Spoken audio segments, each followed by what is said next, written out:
రెండో దిశ అదే మరి ఇంకొక పక్కన మీరు చూస్తే ఇక్కడ గులకరాయి ఎలక్షన్ ముందు నాకు నేను హైదరాబాద్ పోయాను అన్ని చూసుకొని పోతూ అంటే మా వాళ్ళు ఏం చేయాలి సార్ అంటారు. అంటే సింపతి వచ్చేస్తుంది ఎలక్షన్ ముందు. ఏంటి డ్రామాలు ఏంటి? నా జీవితంలో చాలా మంది రాజకీయ నాయకులతో నేను పోరాడాను, కానీ ఇలాంటి రాజకీయాలు నేను ఎప్పుడు చూడలేదు దేశ. ఇప్పుడు నాకు కొత్త, కానీ నాకు ఒక బాధ్యత ఉంది. రాజకీయ ముసుగులో నేరస్తులు కావాలని నేరాలు చేస్తే రాజకీయ ముసుగు తీసి నేరస్తులుగా ట్రీట్ చేసి రాష్ట్రానికి రక్షణ కల్పిస్తా. ఇష్టానుసారంగా చేయొద్దండి. మెయిన్ స్ట్రీమ్కి రండి, మెయిన్ స్ట్రీమ్లో పనిచేయండి, ప్రజల కోసం పోటీ పడండి.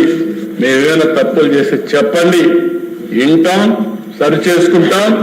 కానీ ఇష్టానుసారంగా మీ ఇష్టంగా చేయాలంటే మాత్రం మీ ఆటలో సాగలేమని ఈ అసెంబ్లీ సాక్షిగా మరొకసారి చెప్తున్నాను అధ్యక్ష.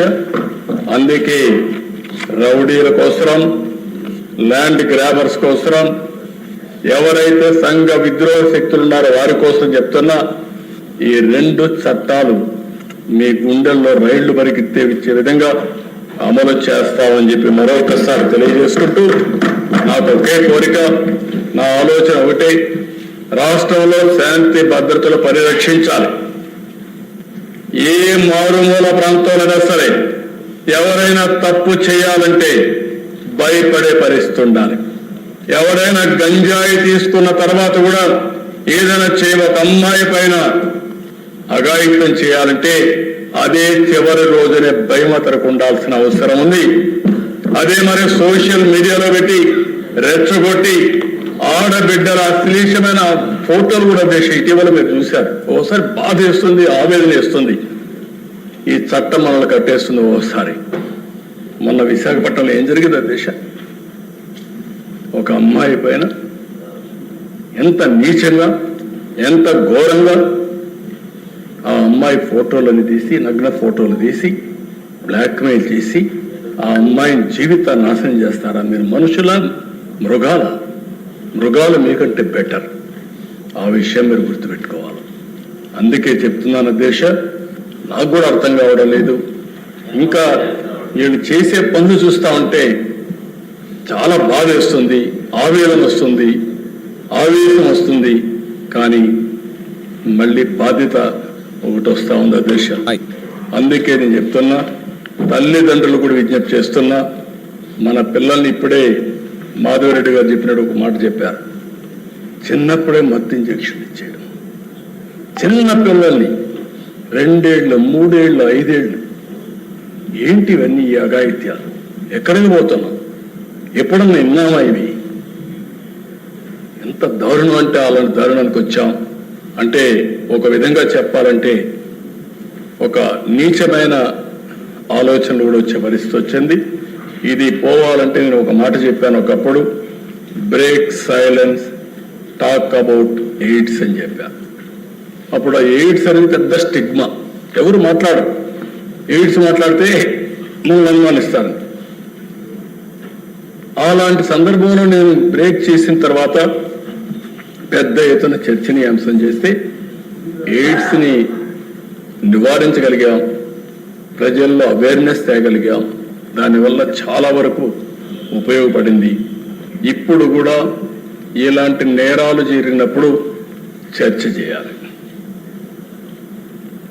వాళ్ళని ప్రజా జీవితంలో ప్రజల దగ్గర నుంచి దూరం చేయాలి, సమాజంలో చీకొట్టాలి. కొన్ని దిక్కలు నేను చూశాను, నిన్న ఇలాంటి వాళ్ళపైన ప్రజలు తిరుగుబాటు చేసి కొట్టే పరిస్థితికి వచ్చారు. అది జరగాలి. పోలీసులు పోయే లోపలనే మాకెందుకని బాధ్యత లేకుండా వదిలిపెట్టడం కాదు. రేపు వాళ్ళకి జరిగింది, రేపు మీ ఇంట్లో జరుగుతుంది, రేపు మీకు జరుగుతుంది.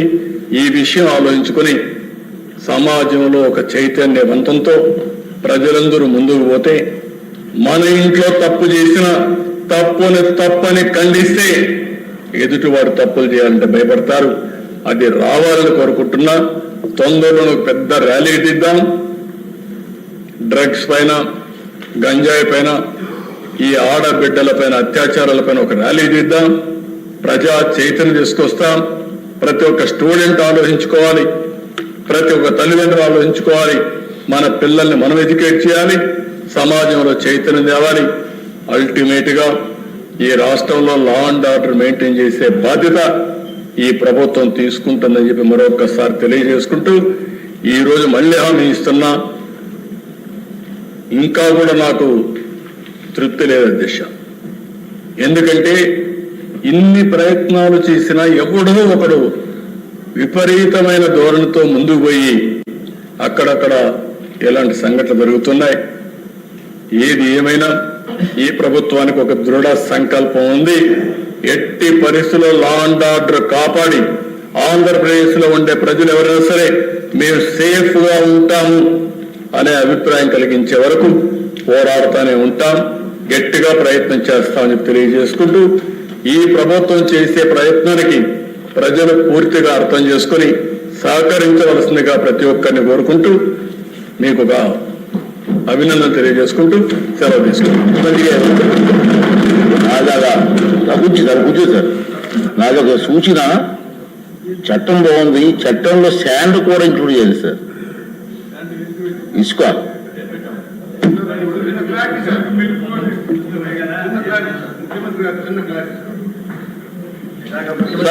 సార్ ఇవన్నీ బాగున్నాయి సార్. అధికారుల్లోని